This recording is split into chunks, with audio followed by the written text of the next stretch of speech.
दोस्तों good morning. I hope आप सभी लोग बहुत अच्छे से होंगे और आजकल की गर्मियों का आनंद उठा रहे होंगे। दोस्तों अब हमने 2000 ईस्वी तक के इतिहास को अच्छे से समझ लिया है। अब हम हर एक पुराने देश या यूँ कहें कि एक सिविलाइजेशन के बारे में सुनेंगे जो कि हर दिन 100 साल के इतिहास को बताएगी। पहले हमने इजिप्ट, मिस्र की इतिहास को समझेंगे। एक बात और मैं बता दूं कि हमारा ये इतिहास 1 ईस्वी से शुरू होगा, क्योंकि लिखित इतिहास 1 ईस्वी के बाद का ही सभी देशों के पास है।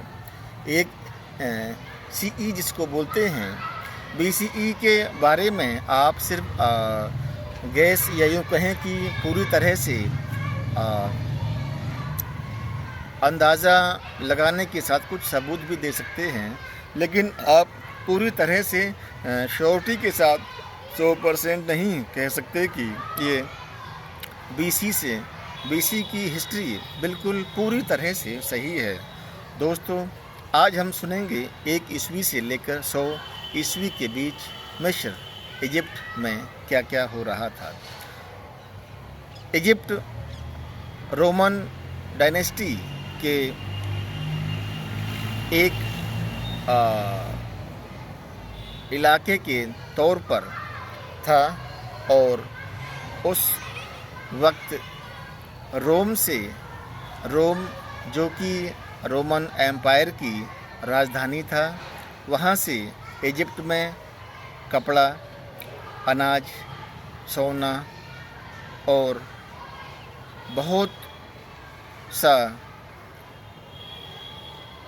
गोल्ड भी इजिप्ट से मिस्र वालों को मिलता था। क्योंकि आप इसको इस तरह से समझ सकते हैं, इजिप्ट रोम की कॉलोनी की तरह था। जैसे ब्रिटिश एम्पायर अपने हर कॉलोनी को लूटकर वहाँ से गोल्ड और महंगी चीज़ें, कपड़ा, मसाले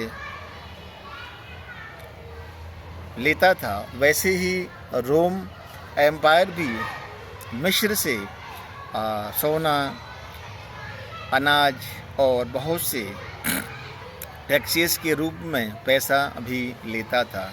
अलेक्जेंड्रिया, जो कि अलेक्जेंडर द ग्रेट के नाम पर एक बनाया गया शहर था, उस वक्त इजिप्ट की राजधानी थी और ऐसा माना जाता था कि अलेक्जेंड्रिया बहुत ही उस समय के हिसाब से बहुत बड़ा या फाइनेंशियली और कल्चरली बड़ा शहर था।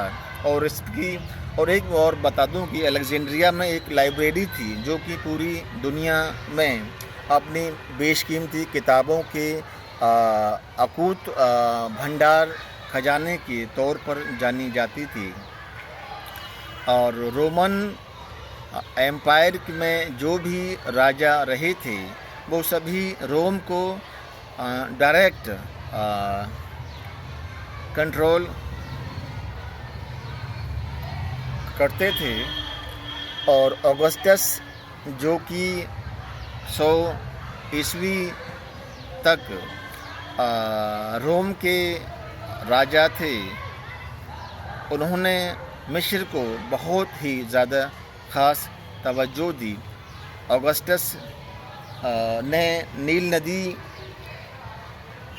जो कि इजिप्ट की मान सकते हैं आप कि रीढ़ की हड्डी या यूँ कहें कि जीवनदायिनी है, नील नदी से ही इजिप्ट में बहुत पुरानी सिविलाइजेशन के वक्त से ही खेती होती थी। और जो शहर या आबादी बनना सिविलाइजेशन में, पुरानी सिविलाइजेशन में शुरू हुई थी, वो भी नील नदी के आसपास ही बनी थी। जैसे कि मेसोपोटामिया सिविलाइजेशन में यूफ्रेटिस और टिग्रिस जैसे नदियों के आसपास ही सारी बस्तियां बसी हुई थी। टिग्रिस और यूफ्रेटिस की तरह ही नील नदी के किनारे दोनों तरफ बस्तियां और खेती होती थी। नाइल रिवर को इसी तरह से आप देख सकते हैं जिस तरह से हिंदुस्तान में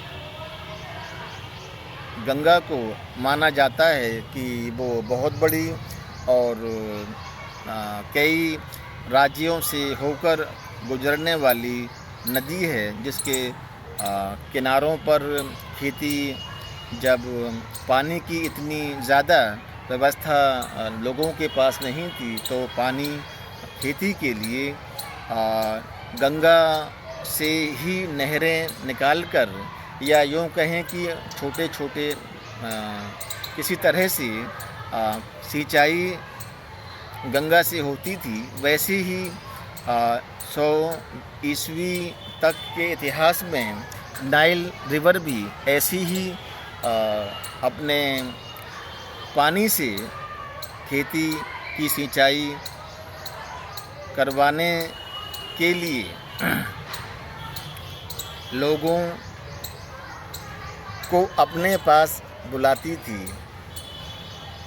इजिप्ट में बगावत ना हो इसके लिए ऑगस्टस, जो कि उस समय रोम के राजा थे, उन्हें काफ़ी आर्मी अपनी इजिप्ट में रखनी पड़ती थी, जिससे कि आवाम विद्रोह के बारे में सोचे भी नहीं। अलेक्जेंड्रिया का जो एरा था उसमें ऐसा माना जाता है कि अलेक्जेंड्रिया बहुत बड़ा और पूरी दुनिया में मकबूल फेमस शहर था, जिसमें आपको यूनानी, मिस्री और रोमन तीनों कल्चरल एक साथ दिखाई दे सकते थे, क्योंकि रोमन्स की तो वहाँ 1 ईस्वी से लेकर 100 ईस्वी के बीच हुकूमत रही थी।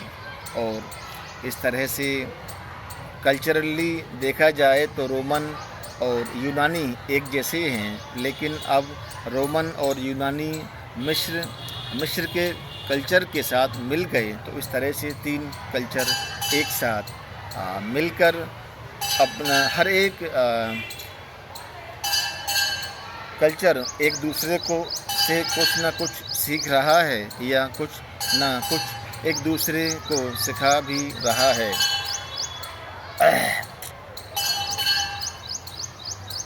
इजिप्ट में ईसाई धर्म तो ऐसा माना जाता है कभी रहा ही नहीं है। वहाँ सिर्फ नेचर और पत्थर के देवताओं की पूजा हमेशा से एंशिएंट सिविलाइजेशनों में भी होती रही है। ओसिरिस और आइसिस, होरस, ये 3 इजिप्ट के देवता माने जाते रहे हैं, और यही देवताओं की वजह से ही इजिप्ट में लोग अपने विश्वास को पूरी तरह से मानते थे और अपने एक उम्मीद। एक बात मैं बताना चाहूँगा कि हर धर्म आपको सबसे बड़ी क्या चीज़ देता है। मैं समझता हूँ कि हर धर्म सबसे बड़ी आपको एक चीज़ देता है, वो है उम्मीद। क्योंकि अगर आप जीवन में किसी उम्मीद के सहारे अगर जिएंगे तो आप शायद जी नहीं पाएंगे।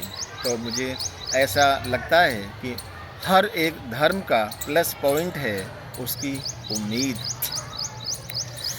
अब रिलीजियन झगड़ों की बात करें तो यूनानी, जो कि शायद किसी भी धर्म के बजाय सिर्फ कुदरती या मूर्ति पूजा कुछ करते थे, क्योंकि इजिप्ट वाले भी ऐसे ही करते थे। यहूदी रिलीजन में मूर्ति पूजा और नेचर की पूजा पूरी तरह से बैन है। तो यूनानी कल्चर और इजिप्ट कल्चर की रिलीजियन पॉइंट ऑफ व्यू से यहूदी रिलीजन के लोगों से अक्सर लड़ाई झगड़े होते रहते थे। और ईसा मसीह जो कि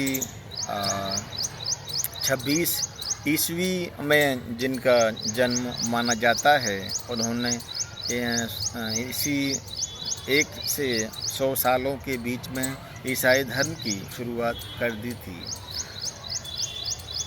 इजिप्ट में एक संत हुए जिनका नाम था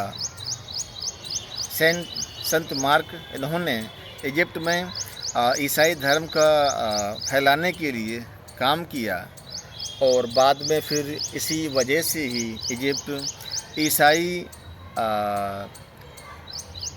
ईसाई रिलीजन के ओथ और उसके नियमों को और उसकी इतिहास की पढ़ाई या यूँ कहें कि रिचुअल एजुकेशन के लिए बहुत बड़ा सेंटर बना।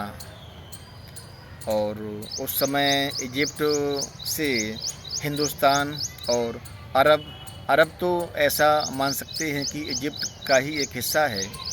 अरब कोई एक देश का नाम नहीं है। अरब एक लैंग्वेज और एक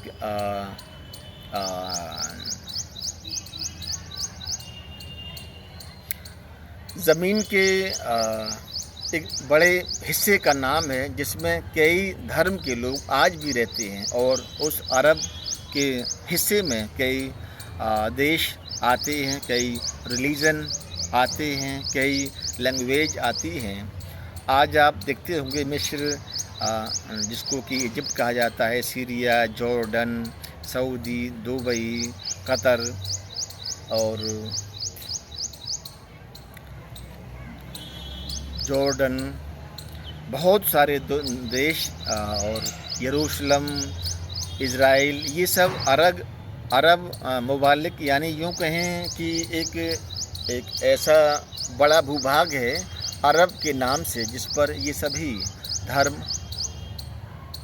भाषाएं और अलग अलग कल्चर के लोग एक साथ रहते हैं।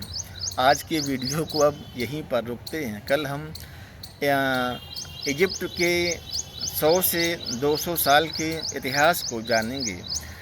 दोस्तों, आज मैं अपने दिल की एक बात आप लोगों को बताना चाहूँगा कि जब से मैंने ये हिस्ट्री को वीडियो बनाना शुरू किया है, मुझे कई नई चीज़ें हिस्ट्री के बारे में जो शायद पहले मालूम नहीं थी, उनकी जानकारी हो गई है। और कई मेरी मेमोरी पावर, मुझे अब कई चीज़ें याद रहती हैं। पहले मुझे इतनी चीज़ें याद नहीं रहती थी, लेकिन वीडियो और हिस्ट्री के बारे में आप लोगों के बीच आकर बताने से मुझे कई चीज़ें और अच्छे से समझ आने लगी हैं। अच्छा, तो कल मिलेंगे। कल हम सुनेंगे इजिप्ट 100 ईस्वी से लेकर 200 ईस्वी के बीच क्या कर रहा था। शुक्रिया।